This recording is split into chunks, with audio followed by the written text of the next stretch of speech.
अनपेक्षः शुचिर्दक्षः उदासीनो गतव्यथः सर्वारंभ परित्यागी यो मद्भक्तः स मे प्रियः।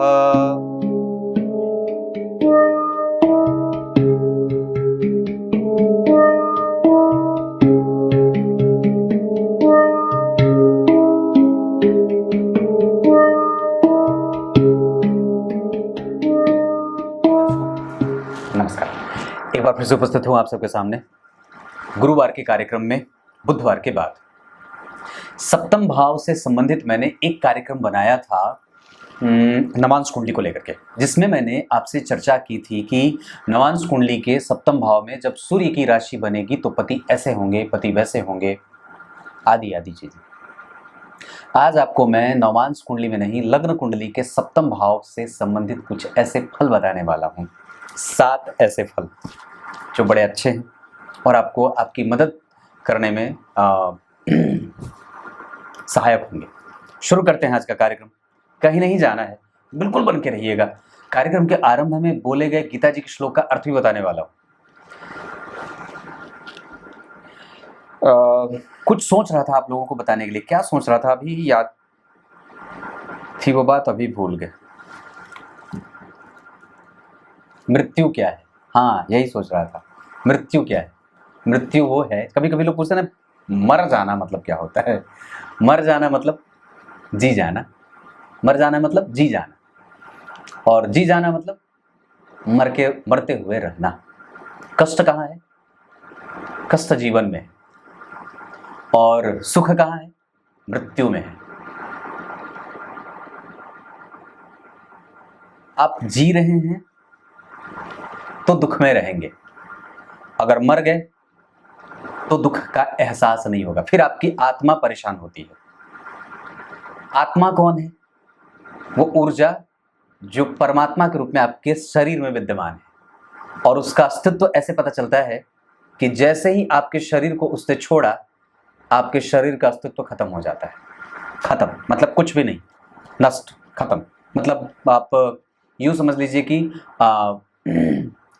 एक सबसे महत्वपूर्ण चीज जिसके बिना सब कुछ खत्म हो जाए, जैसे इस ब्रह्मांड के लिए सूर्य, वो रोशनी है। 3 दिन ना निकले तो हाथापाई हो जाती है जीवन के साथ, रश हो जाता है।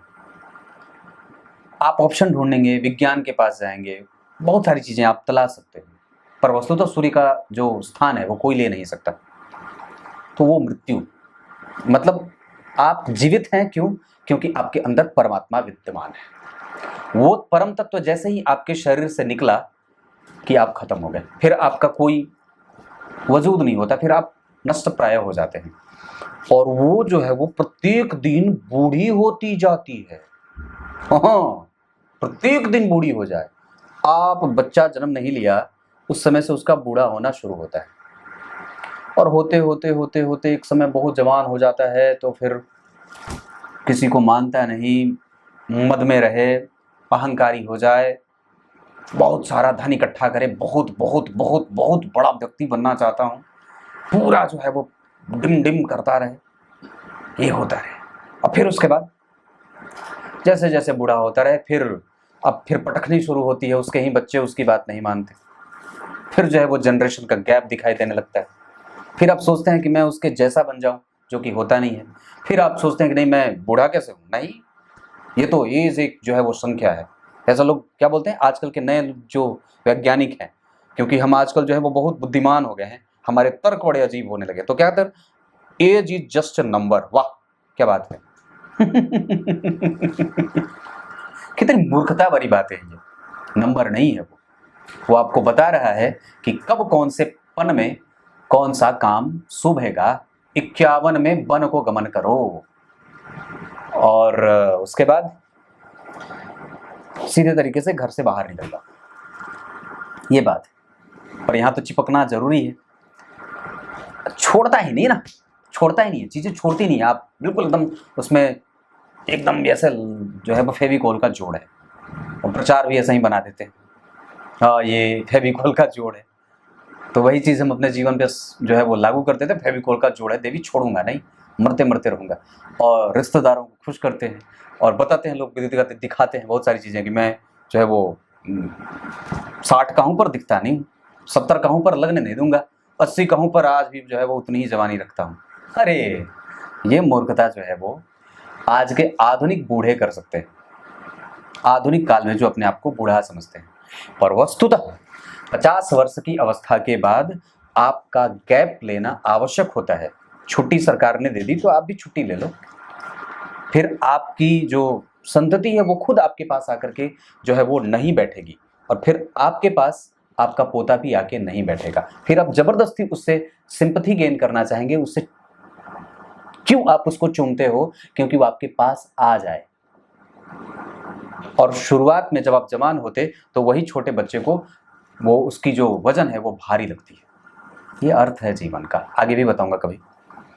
फिलहाल पहली बात जो पति संबंधी योगों में पहले नंबर पे आएगी कि अगर उच्च का शुक्र यहाँ बैठा हो, जैसे उच्च का शुक्र मतलब यहाँ 12 नंबर लिखा हो, जिसकी भी कुंडली में सप्तम भाव में 12 नंबर लिखा हो और शुक्र यहीं बैठे हो, इसका अर्थ होगा कि पति प्रेम करने वाला होगा। जैसे कि पत्नियां चाहती हैं उसके वश में रह करके उसकी इच्छाओं की पूर्ति करता हुआ उसका जो है वो उसकी सवारी बना रहेगा। मतलब पति जो है वो पीठ पे पत्नी विराजमान रहेंगी और पति जो है वो ऐसा रहेगा। मतलब उसके काम में उसकी जो लिप्तता है वो ज्यादा रहेगी, कामाशक्त होगा, काम क्रीड़ा में माहिर होगा, प्रेम के वश में रहने वाला होगा। और सत्य कभी कभी जो है वो अनुभवों के आधार पर वो कई बार झूठ भी बोल देता है, सत्य बोलने से मौन हो जाता है, क्योंकि उसको पता है कि जब नाराज हो जाएगी तो फिर घर पूरा जो है वो माथे पे आ जाए। तो ऐसा भी होता है, मतलब वो ऐसा आपका विरोध नहीं करेगा, होता है ना। जैसे कि अगर सप्तम भाव में उच्च के शुक्र बैठ गए स्त्री की जातिका की कुंडली में, जातिकाओं की बात कर रहा हूं, तो यहाँ पे इसका अर्थ होगा कि पति आपको मानने वाला, पति आपको जानने वाला, पति आपको स्वीकार करने वाला, पति आपको जो है वो आपसे तर्क ना करने वाला, पति जो है वो प्रेम में वशीभूत रहने वाला, पति जो है वो हमेशा ही पीछे पीछे घूमने वाला, पति प्रेम के लिए लालायित रहता है, पति पकड़ना चाहता है, पति जो है वो निकट आना चाहता है, ऐसा होता है। ये सप्तम भाव का पहला रहस्य। और भी बहुत सारी चीजें, वो आपको सुख देना चाहता है, वो आपको खुश रखना चाहता है, वो आपको तिल मिलाने नहीं देता, वो आपको बेचैन नहीं देखना चाहता, वो आपको परेशान नहीं होने देना चाहता, वो आपको हमेशा ही ये ले लो, ये ले लो, ये भी ले लो, ये भी ले लो, ये भी ले लो, और खुश रहो, ऐसा करने वाला होता है। अब आइए दूसरे रहस्य पे आते हैं। जन्म कुंडली के 7वें भाव में अगर स्त्री जातक की कुंडली हो और सप्तम भाव में बुध और शनि बैठे हों, यहाँ मान लीजिए किसी भी राशि की बात कर रहा हूँ, ये ग्रंथ की बात है, मैंने ग्रंथ में पढ़ी और वो आपको बता रहा हूँ, पर ये कोई आवश्यक नहीं कि सबकी कुंडली पे ऐसे ही चीजें लागू हो जाएं।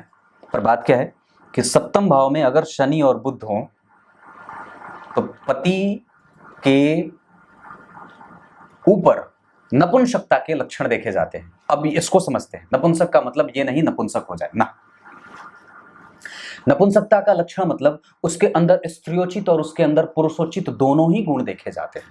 मतलब ये कि वो प्रेम करने में स्त्रियों के जैसा होता है। स्त्रियां, महिलाएं, माता बहनें जो है वो प्रेम बड़ी अच्छे से करती हैं, उनके अंदर वात्सल्य बड़ा होता है, गंगा माई की तरह। कोई भी आकर डुबकी लगा करके चला जाए, अपने पाप धो ले, वो किसी को कुछ नहीं बोलती। और बहुत जब क्रुद्ध होती हैं तब जाकर के अपने आगोश में रख लेती हैं और दोबारा लौटाती नहीं है, बहुत दूर जाकर के लौटाती है। यहाँ डूबा था, पता चला कि 80 घाट पे डूबे थे और निकले कहाँ, वहां दशाश्वमेध से बाहर। ऐसा मतलब क्या है कहने का कि अगर वो नपुंसक है, इसका अर्थ होगा कि उसके अंदर पुरुष के गुण और स्त्री के गुण दोनों सामान्य रूप से ही होंगे। और ऐसी अवस्था में अगर सामने वाले से कुंडली आप नहीं मिलाते हैं अपनी कुंडली, तो निश्चित रूप से जो संतति होगी वो भी नपुंसक पैदा होगी। नपुंसक का अर्थ वहां भी यही होगा जो मैं यहां बता रहा हूं, पति वाले मैटर में। वहां भी जो होगा वो पुरुष और स्त्रियों का गुण लेकर के पैदा होगा। अर्थात इसको और भी बड़े लेवल पे ले जाकर के समझेंगे तो उसके काम की तीव्रता कमजोर होगी। जो उच्च के शुक्र वाले में मैंने बताई थी कि बहुत तीव्र होगा, वो थोड़ा कम होगा। अब वो स्लो है, डाउन है, कमजोर है, उतना एक्टिव नहीं है, वो थोड़ा आलसी है, वो प्रमादी है, वो चंचल है, वो वैज्ञानिक नहीं है, बहुत सारी चीजें आप इसको ऐसे भी समझ सकते हैं। ये है दूसरा।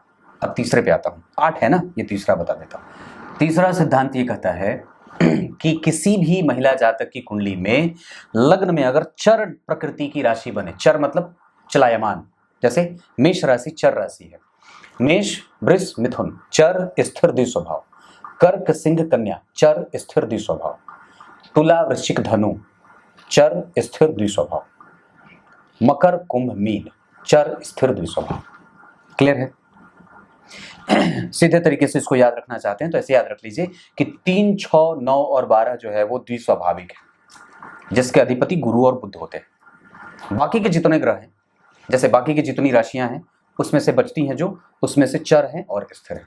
तो अगर लग्न में चर प्रकृति की राशि बने, जैसे 1 लिख दे, 4 लिख दे, ठीक है, तो 1 अगर लिख दे तो इसका अर्थ होगा कि उसका पति जो होगा वो घुमंतु होगा और वो किसी एक चीज पे टिक करके नहीं रहने वाला, कई जगहों से धन कमाने वाला, बुद्धिमान होता है और अपने भविष्य को लेकर के बहुत ज्यादा रेखांकित प्रयास करने वाला होता है। उसको पता है कि कब मुझे कौन सा स्टेप लेना है, रणनीतिकार होता है, वर्चस्व स्थापित करने वाला होता है, उसके अंदर गंभीरता थोड़ी कम होती है और वो बहुत ही ज्यादा किसी पे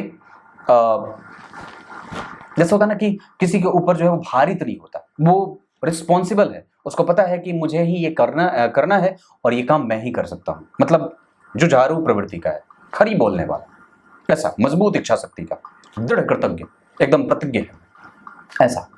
तो ऐसा कब? जब आपके लग्न कुंडली में यहां चर प्रकृति की राशि बनी हो, अर्थात मैंने क्या बात बताई, मेष वृष मिथुन वाली, कर्क सिंह कन्या वाली, तुला वृश्चिक धनु वाली और मकर कुंभ मीन वाली।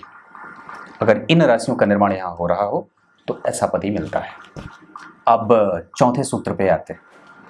चौथा सिद्धांत ये कहेगा कि जन्म कुंडली के सप्तम भाव पे, जैसे यहाँ पे, या फिर आपकी कुंडली में चंद्रमा जहां बैठे हैं वहां से, चंद्रमा मान लीजिए यहां बैठ गए, तो क्या सूत्र है कि जन्म कुंडली के सप्तम भाव में यहां पे और चंद्रमा जहां बैठे हैं वहां से 7वें घर में, अगर ये दोनों ही भाव किसी ग्रह, वहां पे कोई ग्रह न बैठा हो, वहां पे किसी ग्रह की दृष्टि ना हो और वो भाव बिल्कुल ही खाली हो, सुप्त हो, मतलब सुप्त भाव कहने का अर्थ होता है कि उस भाव पे किसी भी ग्रह का कोई प्रभाव नहीं और उसका अधिपति भी उसको ना देखता हो और उस भाव पे किसी की दृष्टि भी ना पड़ती हो और कोई बैठा भी ना हो, तो ऐसा वो सुप्त हो जाता है।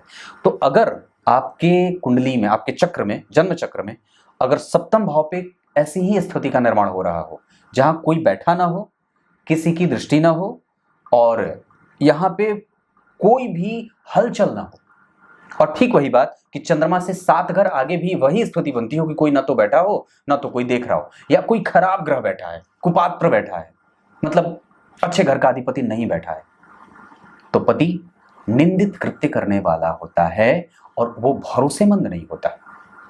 ऐसा होता है। जब आप इतनी सारी चीजें देखते हैं और देखने लगते हैं, तब जाकर के आपको एक सुंदर सा दाम्पत्य मिलता है। क्योंकि सबसे कठिन क्या होता है, किसी पे भरोसा करना, और आप वही करने चलते हैं तब जाकर के विवाह करते हैं। और जिसने भी जल्दबाजी में विवाह करे हैं, मुश्किलें तो उनको झेलनी पड़ी हैं। ये चौथा सिद्धांत था ना, अब 5वां बता देता हूं। अब 5वें सिद्धांत पे आते हैं। जन्म कुंडली के सप्तम भाव में या चंद्रमा जहां बैठे हैं वहां से 7वें घर में 3 प्रकृति की राशियां होती हैं, चर, स्थिर और द्विस्वभाव।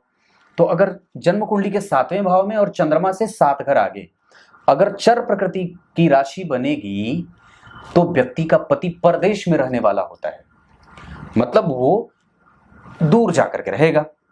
और अगर स्थिर प्रकृति की राशि बनेगी तो उसका पति घर पे ही रहने वाला, घर के आसपास रहने वाला या साथ में ही रहने वाला, आप इसको ऐसे कह सकते हैं या यही कहना है। और अगर द्विस्वाभाविक राशियां बनेंगी तो इसका अर्थ होगा कि उसका पति जो है वो न तो दूर रहेगा न तो नजदीक रहेगा, मध्य पे जाकर के लटकता रहेगा। मतलब हो सकता है कि आप लोग मिलते रहें बिछड़ते रहें, मिलते रहें बिछड़ते रहें, एक साथ ना रह पाए, तो ये कोई आश्चर्य नहीं है, पर ये स्थिति होती है। मतलब ये आपको 2 तरीके से देखना है, एक लग्न से 7वें घर में और एक चंद्रमा से 7वें घर में। जहां भी चंद्रमा बैठे हैं वहां से 7 घर आगे देखिए कि वहां पे कौन से प्रकृति की राशि बनी है, चर, स्थिर या द्विस्वभाव। क्लियर है? चर, स्थिर, द्विस्वभाव मैंने बताया है। मेष चर प्रकृति, वृषभ राशि स्थिर और मिथुन द्विस्वाभाविक। ऐसे ही आप विभिन्न राशियों को लिखते जाइए। फिर कर्क राशि चर प्रकृति, सिंह राशि स्थिर प्रकृति, कन्या राशि द्विस्वाभाविक। तो ऐसे चीजें होती हैं। ये 5वां सिद्धांत था। अब 6वें पे लेके आता हूं। अगर जन्म कुंडली में दोनों ही सूर्य, दोनों की कुंडली में जो सूर्य हैं, जैसे जातक की कुंडली में सूर्य और जातिका की कुंडली के सूर्य, इनका डिग्री बल अगर बहुत ही ज्यादा निकट का हो, मतलब ये दोनों ही अंश में बिल्कुल ही निकट जाते हो, तो झगड़ा होता रहता है। इनके सूर्य की डिग्री देखिए और जातिका की कुंडली के सूर्य का डिग्री देखिए, ये दोनों में अगर बहुत ज्यादा निकटता आ रही है डिग्री वाइज, तो यहाँ पे झगड़ा हो सकता है। अगर वो दूर रहेंगे तो ठीक रहेगा। अब आइए गीता जी के श्लोकार्थ बता देता हूँ। गीता जी के 12वें अध्याय के 16वें श्लोक में भगवान ने बात कही है। क्या कही है? ऐसा भक्त मुझे बहुत ज्यादा प्रिय है, जो कोई भी काम नया शुरू करे तो ये ना सोचे कि मुझे इसका प्रतिफल मिलने वाला है। मुझे वो भक्त बहुत ज्यादा प्रिय है जो आकांक्षाओं से रहित है। अब इतने वीडियो बना रहा हूं, आप जरा देखिए यूट्यूब पे जो लोग वीडियो बनाते हैं क्या बोलते हैं, इस वीडियो पे इतने टारगेट लाइक मिले, इस वीडियो पे इतने व्यूज मिले, इस वीडियो को इतने हिट्स मिलने चाहिए। पागलपन, कैसी स्थिति है। मतलब उसको आप दो तरीके से देख सकते हैं। एक बहुत ज्यादा जो है वो क्या बोलते हैं, वो जो पाने की इच्छा, और एक मिले तो मिले, नहीं तो ठीक है, जैसी आराम, क्या दिक्कत है, ऐसा। और दूसरा, चलो ठीक है कोई बात नहीं, बना दिए, जिसको देखना होगा देख लेगा, ढूंढ करके तो भगवान भी मिल जाते हैं, कार्यक्रम तो यूट्यूब पे पड़े हैं बहुत सारे ऐसे। तो ये भाव कि चलो ठीक है मैंने अपना काम अच्छा किया है, देखना ना देखना परमात्मा के हवाले। ये भाव जिस तरीके से आ जाए, मतलब आपने अपना काम किया, चाहे वो प्रेम हो, चाहे व्यापार हो, चाहे वो इन्वेस्टमेंट हो, चाहे कुछ भी हो। हाँ, निश्चित रूप से गृहस्थ का सबसे परम धर्म होता है अधिक से अधिक धन कमाना, लेकिन वो धन किस रास्ते से आ रहा है और उसका आने का क्रम कैसा है, ये निश्चित रूप से बहुत ही जरूरी है और उस पर विचार करने की अधिक आवश्यकता होती है। धन का सोर्स क्या है, कहां से आ रहा है। कुछ इसी तरीके से आज के कार्यक्रम का समापन करते हैं। तब तक के लिए इजाजत दीजिए, कल एक बार फिर से उपस्थित होंगे आप सबके सामने। तब तक के लिए बहुत बहुत नमस्कार।